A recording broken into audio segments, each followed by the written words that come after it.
Assalamualaikum warahmatullahi wabarakatuh. Selamat datang kembali di Praktikum Online Analisis Data Epidemiologi Kesehatan Masyarakat. Bagaimana kabar teman-teman hari ini? Semoga senantiasa sehat dan dilimpahkan kebahagiaan. Amin, amin ya robbal alamin. Bersama saya Asri, pada pertemuan kali ini saya akan menjelaskan materi mengenai visualisasi data penelitian menggunakan EVMap dan perhitungan sampel size menggunakan StatCold pada EVInfo. Nah, terlebih dahulu di sini kita akan membahas terkait visualisasi data menggunakan EVMap ya. Nah, teman-teman silakan buka aplikasi EVInfo-nya, lalu kita klik yang menu Create Maps. Nah, di menu Create Maps ini kita bisa membuat visualisasi data ke dalam bentuk peta atau map di EVInfo, di mana dalam EVInfo ini terdapat 4 tipe layer peta yang harus teman-teman ketahui. Keempat tipe tersebut apa saja? Ya, yang pertama ada choropleth. Choropleth ini layer yang menggambarkan suatu area atau wilayah yang akan kita ukur atau variabel yang akan kita jadikan variabel. Nah, yang kedua itu ada layer dot density, di mana dia menunjukkan lokasi, titik lokasi, tetapi dia tidak secara spesifik. Nah, sedangkan yang ketiga itu ada ada case cluster. Case cluster itu dia menunjukkan koordinasi suatu kasus yang berkelompok. Jadi dia menunjukkan wilayah kasus secara berkelompok. Dan yang terakhir itu ada spot map. Spot map ini dia lebih menunjukkan koordinat suatu wilayah kasus itu secara spesifik. Nah, kurang lebih ini yang teman-teman harus pahami dulu, layer-layer apa saja yang ada di dalam EVMap ini. Nah, kalau sudah, langsung saja kita praktikkan langkah kerjanya seperti yang ada di modul. Tadi kita sudah klik menu Create Map-nya, lalu muncul menu-menu utamanya, ada Open, ada Save as Image. Kalau teman-teman menyimpannya hasil visualisasi gambarnya ke dalam peta, ke dalam bentuk gambarnya nanti bisa. Terus ini ada Add Data Layer tadi ya, yang sudah saya jelaskan tadi macam-macamnya. Sama ini ada Add Base Layer-nya. Nah, langsung saja kita pilih yang Add Data Layer tadi sudah. Silakan teman-teman pilih yang case cluster yang ketiga terlebih dahulu. Nah, nanti akan muncul data source-nya. Kita akan browse data source-nya itu dari base data EVInfo-nya ya. Di sini saya akan coba yang dari base data EVInfo-nya. Kita browse. Nah, kalau di modul itu kita menggunakan yang EVInfo project yang E. coli PRJ ya, yang food history. Namun saya nggak tahu kenapa di sini punya saya yang E. coli projectnya error pas saya udah nyoba. Jadi kita coba lihat ya. Saya masih error.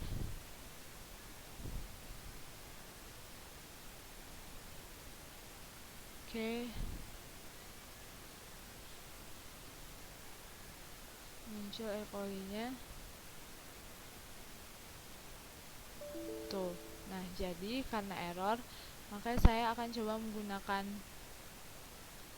data yang lain. Nanti dia nggak muncul soalnya.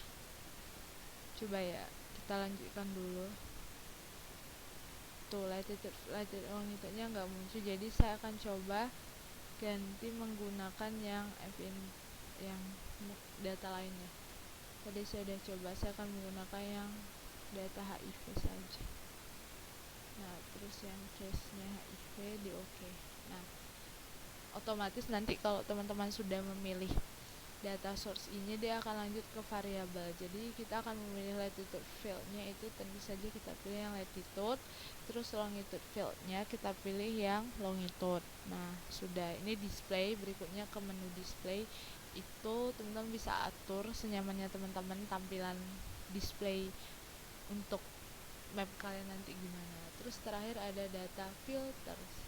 Nah, data filters ini kita mau memfilter data filter apa sih yang mau kita filter. Data apa sih yang mau kita filter kayak gitu. Nah, di sini kita akan memfilter itu yang age, yang usia. Terus untuk operatornya yang pertama mungkin bisa kita atur sesuai modul itu. Yang pertama is less than ya, kita pilih yang is less than. Nah kalau sudah value-nya sesuai ngikut yang di modul, kita isi 21. Nah jangan lupa diklik add condition. Nah kalau sudah tinggal diokekan saja. Nah ini sudah muncul titik-titik kasusnya ya. Tapi saya nggak tahu kenapa di sini tidak peta, base petanya nggak muncul. Jadi mungkin apa karena saya pakai yang HIV tadi. Nanti mungkin teman bisa nyoba yang itu yang menggunakan E. coli, nanti lihat bagaimana. Nah ini ada keterangan terkait map layers 1-nya. Jadi kita udah punya satu layer map di sini ya menggunakan case cluster. Nah kita coba lagi. Oke, nah di sini ini juga teman-teman bisa mengatur pengeditan data layarnya di sini. Description-nya tadi saya belum ngisi ya, kita coba region example aja. Nah kalau sudah diklik oke. Nah ini kita baru punya satu layer, teman-teman kemudian juga mungkin mau menambahkan layer berikutnya bisa. Kita coba seperti yang ada di modul itu ya, additional data layer. Kita klik lagi add data layer, terus pilih yang case cluster tadi. Nah data source-nya masih sama ya, kita pilih, saya menggunakannya HIV tadi. Oke, variabelnya jangan lupa dipilih latitude sama longitude-nya. Nah displaynya udah, kita anggap oke saja. Nah untuk data filternya kita ganti, kalau tadi kan is less than, sini saya akan coba pakai yang is greater than or equal to. Nah saya add conditionnya, oh maaf saya lupa mengisi value-nya tadi 21, baru saya add. Nah kalau sudah langsung oke. Nah beda kan, ini untuk layer kedua, map layer 2 di description-nya tadi lagi-lagi saya lupa mengisinya. Kalau mau diisi, jangan lupa diisi dulu ya, kalau nggak diisi juga apa sih, cuman ini agak biar mempermudah teman-teman nanti aja.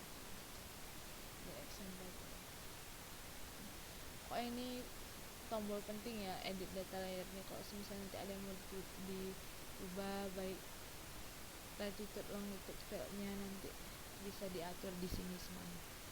Nah saya rasa untuk yang penambahan case cluster sudah. Kita akan lanjut untuk membuat layer yang choropleth dan dot density ya. Teman-teman bisa klik yang add data layer lagi, kita pilih yang choropleth. Nah untuk data source-nya kita akan menggunakan yang lime, data source-nya yang lime prj, terus open, baru case report dipilih, terus oke. Sudah, ini kita pindah ke boundariesnya, kita pilih yang KML KMZ file, terus kita browse. Nanti kita pilih yang KML example, yang ini di open, terus pilih mainland counties, terus di open. Nah nanti kita lanjut ke pengisian variabel. Data key-nya kita isi yang county, maaf salah, county.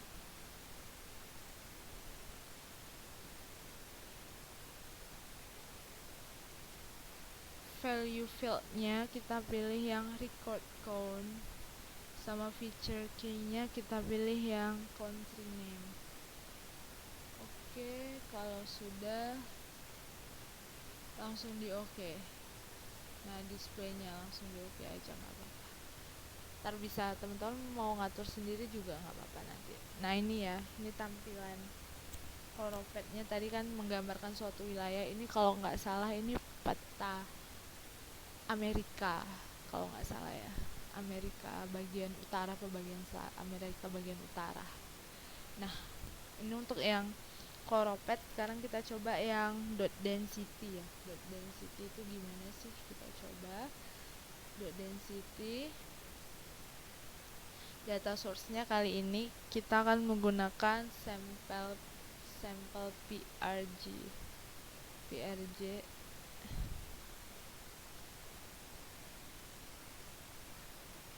sampel PRJ, terus di open, kita pilih yang max map, jadi peta Meksiko ya ternyata, terus di oke. Nah kalau tadi di Choropet kita di boundariesnya KML atau KMZ file. Nah kalau ini shape filenya di browse, kita pilih mxstat.shp extensionnya, terus di open. Nah kalau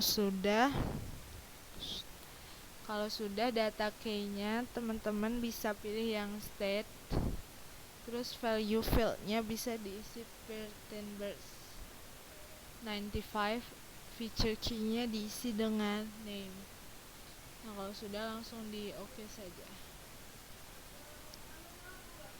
Nah udah muncul density titik-titik kasus di wilayah Meksiko ini tadi, kurang lebih nanti seperti ini. Nah di sini juga sudah ada keterangannya ya, kita sudah punya 4 map layer di sini, dari density, Choropet, case cluster sama case cluster 1 ke cluster 2 di sini udah ada semua. Nah kurang lebih seperti itu untuk membuat gambaran visualisasi pada EpiMap. Selanjutnya kita akan coba melakukan perhitungan sampel size lewat menu stat call. Teman-teman klik balik ke menu awal EpiInfo, lalu pilih yang stat call.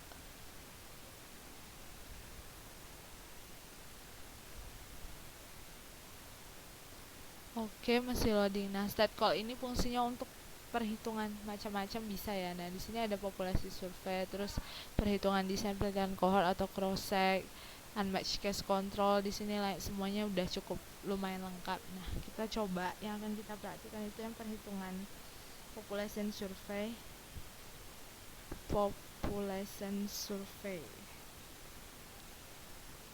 Diklik population survey-nya. Nah, di sini kita isi ya sesuai data modul itu, dimana population size-nya itu ada 5.000 orang.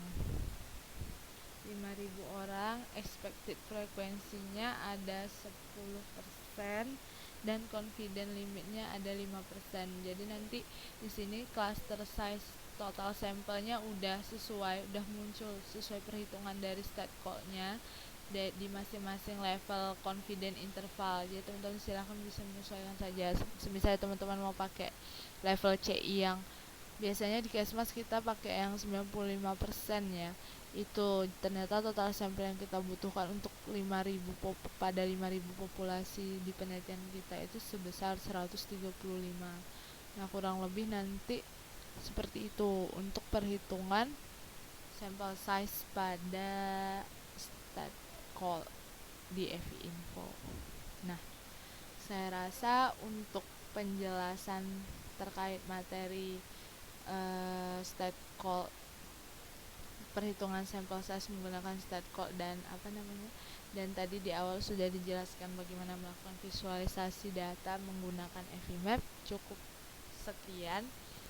Jika lebih lanjutnya teman-teman nanti bisa bertanya kepada dosen ataupun asisten praktikum analisis data epidemiologi, atau mungkin teman-teman bisa secara mandiri mencoba melihat ke referensi-referensi lainnya yang sesuai dengan apa yang sudah teman-teman dapat mengenai informasi EpiInfo ini. Nah, kurang lebih seperti itu. Untuk format laporan nanti silakan bisa menyesuaikan dengan instruksi yang ada di e-learning. Saya mewakili segenap tim praktikum analisis data epidemiologi mohon maaf yang sebesar-besarnya apabila dalam video ini masih banyak kurangnya. Terima kasih atas partisipasi teman-teman.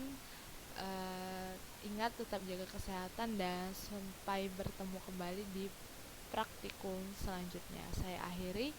Billahi taufik wal hidayah. Wassalamualaikum warahmatullahi wabarakatuh.